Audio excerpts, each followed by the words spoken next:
यदि हजुरलाई सुदन गुरुङ सुतेको फोटो देख्दा पनि टाउको दुख्छ, यदि हजुरको दुईटा बाउ छन् र दुईटै जेलमा छन्, यदि हजुरलाई मासु भात एकदमै मन पर्छ र हजुरको बाइकमा पेट्रोल छैन भने बधाई छ, हजुर एउटा झोले हो। एउटा झोलेको जिन्दगी बाटोमा हिँड्ने कुकुर भन्दा नराम्रो हुन्छ क्या। मासु भातको लागि घाममा दुःख पाउने, आफूभन्दा धेरै बुढो मान्छेलाई पिटेर हिलो बन्ने, ग्रुपमा हुँदा बाँदर जस्तो उफ्रिने, एक्लै हुँदा बिरालोले कुकुर देखे यसरी भाग्ने, यिनीहरूको न इज्जत छ न इमान। पुलिसले पनि ओइ झोले भनेर बोलाउँछन् यो बिचराहरूलाई। र सुदन गुरुङ होम मिनिस्टर भएदेखि यिनीहरू साइको हुन थालिसक्यो क्या। भइहाल्छ नि यार, यिनीहरूको बाउले 15 वर्षमा गर्दा नसकेको काम सुदनले 15 दिनमा गरेपछि जो पनि साइको हुन्छ क्या। होम मिनिस्टरले काम पनि गर्छ, भ्रष्टाचार गर्ने होइन र, बच्चाहरूलाई गोली हान्ने होइन र।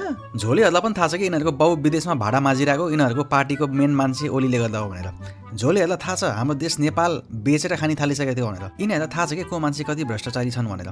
यो सबै कुरा थाहा हुँदा हुँदै पनि त्यही मान्छेलाई सपोर्ट गर्नु भनेको दिमाग नभएको मान्छे नै हो। कुकुरको पनि अलिकति दिमाग हुन्छ हो, कसको अगाडि पुच्छर हलाउने, कसलाई टोक्ने भनेर। र एउटा कुरा नोटिस गरेर केटा हो एकदमै फनी, इन्स्टामा 3टा मेन पेजहरू छन् क्या न्युज दिने, रुटिन अफ नेपाल बन्द, इन डेप्थ स्टोरी र नो नेक्स्ट क्वेसन भन्ने। तिनटैले लगभग एउटै न्युज सेयर गरिरहेको हुन्छ आफ्नो आफ्नो लोगो हालेर। र एउटा कुरा नोटिस गर्नु, जब पनि सुदन गुरुङको केही न्युज आउँछ नि, यो 2-3टा फेक आइडीहरू के, यस फेक आइडीहरू, किनकि यिनीहरूलाई आफैलाई देखेर लाज लाग्छ, फेक आइडी चलाउनै पर्यो। आफ्नो फेस देख्यो भन्दा बिल्ला हुन्छ नि त, बाँदरको चाक भन्दा नराम्रो अनुहार अनि बुद्धि पनि चाकमै हुन्छ यिनीहरूको, त्यसैले फेक आइडी चलाउनै पर्छ। यो त्यही 2-3टा आइडीहरूले तिनटै पेजमा के सेम कमेन्ट गरिरहेको हुन्छ कि कपी पेस्ट। यिनीहरूको दिनभरको काम नै त्यही हो जस्तो छ कि सुदन गुरुङलाई गाली गर्ने। त्यही कुन चाहिँ झोलेले यिनीहरूलाई 5 रुपियाँ दिएको छ दिनको, सुदन गुरुङको केही पोस्ट आयो कि महाकसम गाली गर, यसलाई विदेशी दलाल भन्, यसलाई यो भन् त्यो भन् भनेर दिनको 5 रुपियाँ पाउँछ कि यिनीहरूले। कोहीले विदेशी दलाल भन्छ, कोहीले के क्वालिफिकेसन छ यो होम मिनिस्टर हुनुको अरे।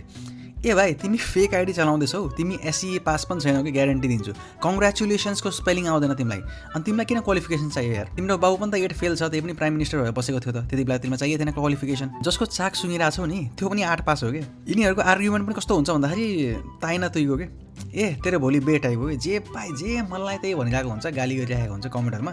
यिनीहरू त कसैले बाल पनि दिन्न कि। धेरै वर्षपछि एउटा हिम्मत भएको, जोस भएको मान्छे होम मिनिस्टर बनेको छ। काम हेर्न सुरुमा बेरोजगारहरू, तिमीहरू जस्तो कोठामा लुकेर बसेर फेक आइडीबाट गाली गर्ने यस्तो सजिलो छैन नि हो नेपाललाई बनाउन। देश बन्यो भने तिमीहरूलाई नै राम्रो हो कि चुतियाहरू। तेरो बाउले ऋण लिन पर्दैन तँलाई विदेश पठाउनलाई, बुझिस्? नेपालमै बसेर भाडा माझ। यो नयाँ नेपाल हो, मन पर्दैन भने चुप्प लागेर बस, काम गर्नेलाई गर्न दे। जय नेपाल।